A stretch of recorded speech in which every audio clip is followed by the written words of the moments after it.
दीदी जी कितना कुछ मंगवाई हैं, कितनी हैं दीदी जी, जितना सामान मांगी है और सामान का जो लिस्ट रागनी जो जारी की है, वो सारा सामान का लिस्ट तो मैं नहीं गिनवाऊंगी क्योंकि ऑलरेडी वो रागनी के चैनल पे है। लेकिन मैं इतना जरूर कहना चाहूंगी, आप लोग से जरूर पूछना चाहूंगी कि ये लिस्ट सुनने के बाद, ये सारी बातें जानने के बाद, कितने लोग ऐसे हैं जो ये सोच के परेशान हैं कि भाई इतना दिमाग आखिर वो मतलब लोग लाते कहाँ से हैं, मतलब इतना मतलब चीजें वो कर कैसे लेती थी, इतना किसी को कैसे मैनिपुलेट कर लेती थी, इतना चीजें कैसे मतलब किसी को बोलती थी। उनको बोलने से भी पहले थोड़ा शर्म नहीं आता।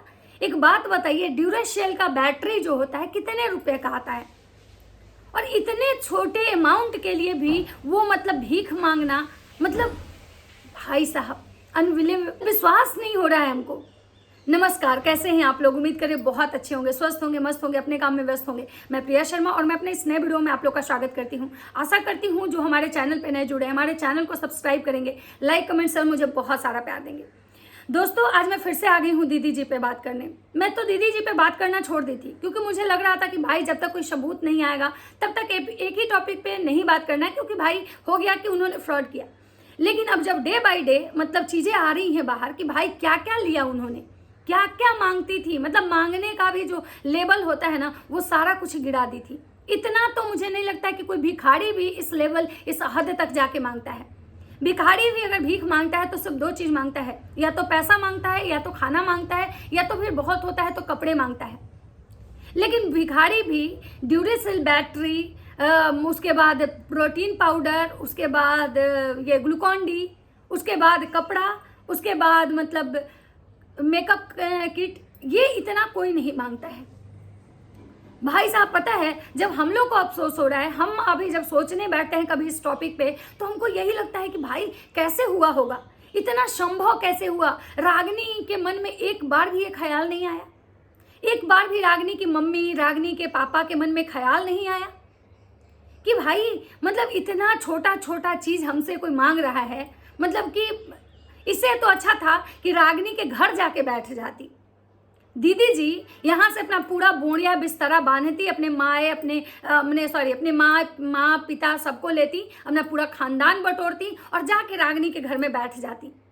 ताकि मुझे तो लगता है कि कम से कम रागनी के घर में बैठती तो एक तो फायदा होता उनको कि यहाँ जो रह रही थी यहाँ उनको ऐसे घर में रहना भी नहीं पड़ता, अमेरिका चली जाती। और वैसे भी उनको अमेरिका जाने का मन था क्योंकि उनका जो नाक है ना, उसको वो बहुत खूबसूरत बनाना चाहती थी। लेकिन अब जो दीदी जी हैं, उनके पॉइंट ऑफ व्यू बदल गए कि भाई नहीं, वहां अगर हम जाएंगे तो नौकरानी बना के रख लिया जाएगा हमको एक चीज समझ में नहीं आएगा कि जिस इंसान से आपको इतना ज्यादा परहेज था कि वो हमको नौकरानी बना लेगा, उस इंसान से आपको सामान मांगने में शर्म नहीं आ रहा था? उस इंसान का दिया हुआ सामान आप कैसे खाते थे? आपको थोड़ा भी शर्म नहीं आता था? आप भगवान के सामने जाते हो, पूजा पाठ करते हो, दिखाते हो कि हम लोग को 1 केजी आम दे दिए, किसी को दिखाते हो कि हम प्रसादी में ले जाके समोसा और घुघनी दे रहे। हम पहली बार देखे थे जब ये ब्रह्म कुमारी में गई थी और जिस रिक्शा वाले के साथ ये गई थी, वहाँ पे ये खाना खाई थी और प्रसाद पैक करवा के वहाँ से निकली थी। और ये जब इनकी मम्मी को ये बोली कि ले चलो भैया को दे दो प्रसाद, उस प्रसाद में आप लोग देखिएगा ध्यान से उस वीडियो को, उसमें समोसा था। प्रसाद में समोसा कौन बनाता है? हम पहली बार देखे थे, लेकिन हम उस समय इसको हम इग्नोर किए कि भाई हमको लगा कि नहीं छोड़ो भाई, एक आदमी रागनी खुद हर कुछ बता रही हैं, हर कुछ रागनी ला रही हैं, तो फिर हम उसमें बार बार क्यों अपना घुसे?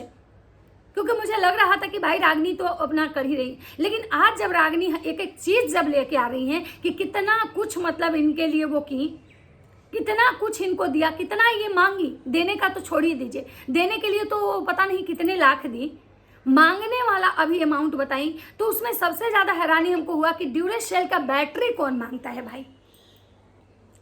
अब हमको एक चीज समझ में नहीं आ रहा है, टॉवेल मतलब बाथ टॉवेल वो इनको चाहिए था, 2 टॉवेल, ये ऐसा टॉवेल वैसा टॉवेल, 4 कूलर।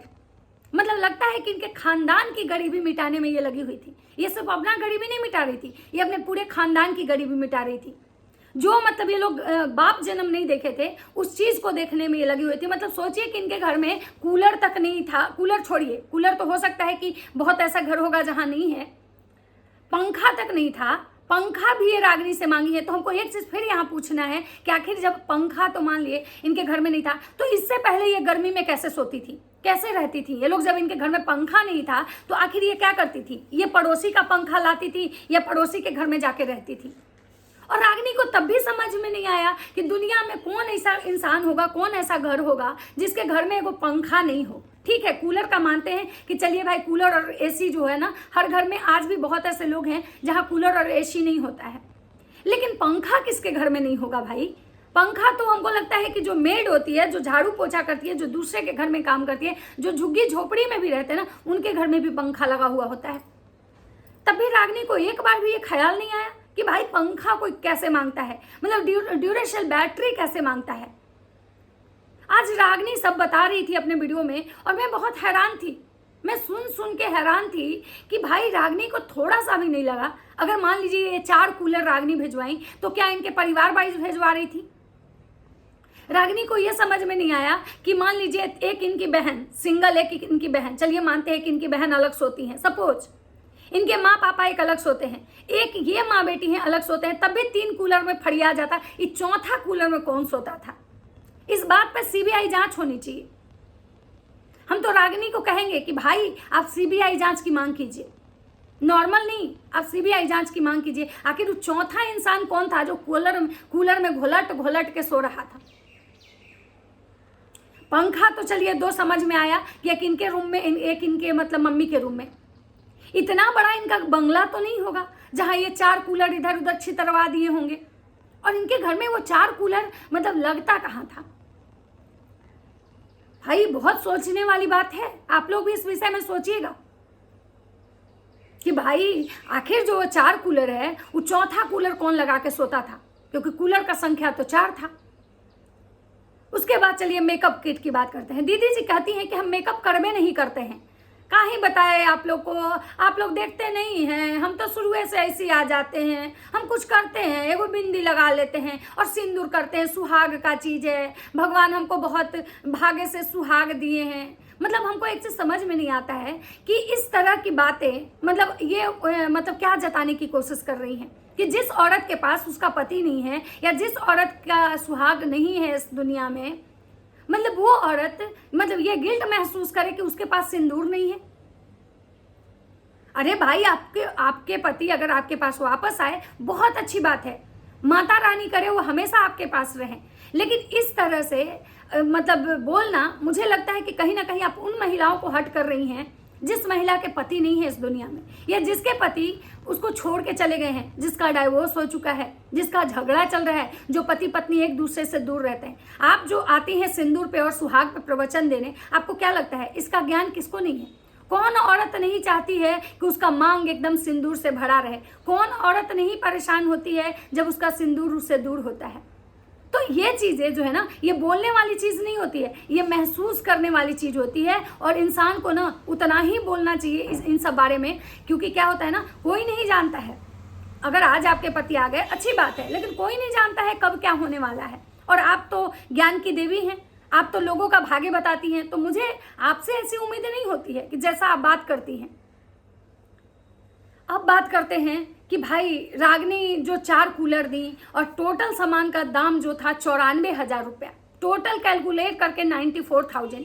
और अभी कितना खाना का पैकेट आया था, कितना डोमिनोज से पिज्जा उड़ाई थी, कितना रेस्टोरेंट का अच्छा खाना आता था, कितना अभी मतलब टाइल्स मार्बल किचन में कितना लगा है, ये सब मतलब पैसा लगा है। उसके बाद घूमने जाने का खर्चा, उसके बाद वाटर पार्क का खर्चा, फिर वाटर पार्क में डबल पैसे लिए गए उसका खर्चा। आखिर ये पैसा दीदी जी करती क्या थी भाई? सलोनी से भी पैसा लेना, उससे भी पैसा लेना, सबसे कपड़े मंगवाना, आखिर वो कपड़वा पहनती कब है? क्योंकि हम इन दोनों बहन का तो जो ड्रेसिंग सेंस देखे हैं, इनके वीडियो के थ्रू ही हम इनको देखे, इनको पर्सनली तो हम जानते नहीं हैं। तो ये जब लाइव में भी आती हैं तो एक नाइटी पहन के आ जाती हैं, और उनमें भी इनका नाइटी कोई ब्रांडेड नहीं होता है। तो आखिर वो जो ब्रांडेड कपड़े ये लेती थी वो करती क्या थी? कहीं उसको भी दुकान वाले के पास सेल करके पैसा तो नहीं उठा लेती थी? क्योंकि जब इतना ये दिमाग लगा सकती हैं तो ये किसी भी हद तक जा सकती हैं। इतना तो हमको इनके मतलब चीज़ों से समझ में आ गया कि जो लड़की मतलब एक सामान, एक दवाई मतलब डबल बार बार मंगवा रही हो, तो आखिर उस दवाई का क्या करेगा भाई? दवाई कोई गोल्ड तो है नहीं कि किसी लॉकर में रख देंगे कि बाद में काम आएगा। मेडिसिन है, उसके एक्सपायरी डेट होते हैं। अगर आप उसको मंगवा रहे हो तो आप उसको सही समय पे खा के यूज करो, नहीं तो अगर वो ज़्यादा दिन रहेगा तो एक्सपायर कर जाता है। ये जो भी मतलब है, जैसे कि ग्लूकॉन डी है, उसके भी एक्सपायरी डेट होते हैं। उसके बाद प्रोटीन पाउडर है, वो भी उसके भी एक्सपायरी डेट होते हैं, उसका भी ड्यूरेशन होता है। इतना दिनों में आप अगर कर ले रहे हो तो सही है, यूज करो, नहीं तो वो खराब हो जाते हैं। फिर ये चीजें डबल डबल लोगों से मंगवा के क्या करती थी? मुझे लगता है ये किसी दुकान वाले को दे देती होंगी और उससे भी ये पैसे उठाती होंगी। ये पक्का बिजनेसमैन है भाई। इनको कोई एक नॉर्मल औरत समझने की भूल ना करे, ये पक्का बिजनेसमैन है। और तभी शायद इतने लोगों को इतने आसानी से चूना लगाई और ये ढकार तक नहीं मारी। बोलते हैं ना कि मतलब खा के ढकार भी नहीं मारी, किसी को एहसास तक नहीं होने दी। और आज भी जब ये वीडियो बनाती हैं तो आती हैं, कहती हैं हमारे बड़ों को प्रणाम और हमारे छोटों को सब बहुत प्यार, कैसे हैं आप लोग, बोलने वाले को बोलने दीजिए, छोड़िए जो बोल रहा है। रूम मस्त हंसती हैं, जैसे लगता है कि इन्होंने गलती नहीं किया, जो बोल रहे हैं वो गलती कर रहे हैं। मतलब इतना नीचता का हद पार करने के बाद भी इनके कॉन्फिडेंस लेवल में कोई कमी नहीं आया है भाई, और शायद आएगा भी नहीं, क्योंकि इन्होंने इससे पहले भी बहुत बार नीचता की हदें पार कर चुकी है। बहुत बार ये नीचता की हद पार की हैं। बहुत ऐसे इनकी चीज़ें पड़ी हुई हैं यूट्यूब पे, जिसको देख के आप लोग को ये समझ में आए। तो आप लोग खुद सोचिए कि आखिर इतना सामान लेके ये क्या करती थी। ये जरूर किसी भी जनरल शॉप वाले से या फिर किसी ऐसे लोगों से या फिर मेडिसिन वाले को ये जरूर जिसके टच में होंगी और उनको ये दवाई देती होंगी, ठीक है, और उनसे ये पैसे लेती होंगी। क्योंकि भाई इनको पैसे की इतनी ज़्यादा भूख थी, इतनी ज़्यादा मतलब इनको नीड हो चुका था पैसे को, कि इनको पैसे के सिवा दुनिया में कुछ दिख ही नहीं रहा था। इनको लग रहा था कि किसी भी हाल में, किसी भी तरह से खुद का लेवल कितना भी गिरा दो, लेकिन बस पैसा चाहिए। और शायद वो इस चीज़ में ये सक्सेस हो भी गई। शायद इनका जो एक प्लान था उसमें ये सक्सेस हो भी गई। अब रागनी का कहना है कि मेंस जो टी शर्ट था वो किसके लिए जाता था मुझे भी नहीं पता और हमने कभी पूछा भी नहीं। तो यहाँ पे मैं रागनी को कहना चाहूंगी कि आखिर क्यों नहीं पूछी आप? आखिर क्यों नहीं पूछी आप? आपको इतना तो पूछने का अधिकार बनता था। अगर 4 कूलर आप भेजी तो आपको पूछना चाहिए था। आपके घर में तो भाई गिने चुने आदमी हैं और आप लोग तो हर किसी के बारे में जानती थी कि भाई इनके घर में कितने मेंबर हैं। तो आखिर वो 4था कूलर आखिर किसके लिए आप दी थी? तो कहीं ना कहीं आप लोग भी इन पे आंख बंद करके विश्वास की, मतलब अंधा विश्वास। और जब अंधा विश्वास जो होता है ना तो वो खत्म होने में शायद समय लगता है। आज जैसे रागनी कहती है ना कि हम लोगों को अवेयर करने आए हैं, लोगों को अवेयर करने आए हैं, लेकिन उसके बावजूद भी बहुत ऐसे लोग हैं जो आज भी इनको पेड कॉल के लिए पैसे दे रहे हैं। आज भी वो लोग जो है ना वो रुक नहीं रहे हैं, इनको पैसे दे रहे हैं। तो मैं कहीं ना कहीं कहना चाहूंगी कि रागनी, उनके आंखों पे भी अभी अंधभक्ति की पट्टी चढ़ी हुई है।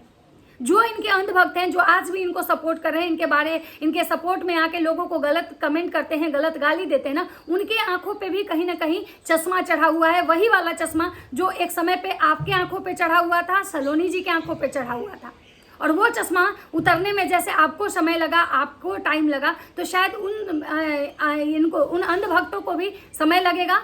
तो आप अपना जो काम कर रही हैं इस काम को कंटिन्यू कीजिए। आप अपना काम करते रहिए, आपको अपना काम नहीं रोकना है, क्योंकि भाई लोग को आपसे उम्मीद है। इनसे तो कोई उम्मीद किसी को नहीं है, क्योंकि ना तो ये आएंगी कभी कुछ बोलने, ना तो इनके पास कुछ बोलने के लिए बचा हुआ है, और ना इनमें इतना हिम्मत है कि अपना सच स्वीकार करें। क्योंकि इन्होंने तो अपना महल ही जो खड़ा किया है ना वो झूठ के बुनियाद पे खड़ा किया है, केवल मतलब फर्जी करके, फर्जीवाड़ा करके। तो इनसे तो किसी को उम्मीद नहीं है कि लोग अब इनसे पूछने जाएगा। तो आप अपना कंटिन्यू कीजिए। आपने क्या दिया, कितना दिया, टोटल कम से कम, ठीक है, आपने खुद जो दिया भी, जो चीज़ आपने दिया उसका भी एक टोटल कैलकुलेट करके आप एक मतलब चार्ट बनाइएगा कि मतलब कितना अमाउंट वो था जो आपने अपने स्वेच्छा से इनको दिया, ताकि लोग को पता चले कि आपका कितना पैसा मतलब इनके पीछे बर्बाद हुआ। तो चलिए मिलते हैं नेक्स्ट वीडियो में। अगर वीडियो अच्छी लगती है तो लाइक, कमेंट, शेयर जरूर कीजिएगा। तब तक सबको बाय बाय।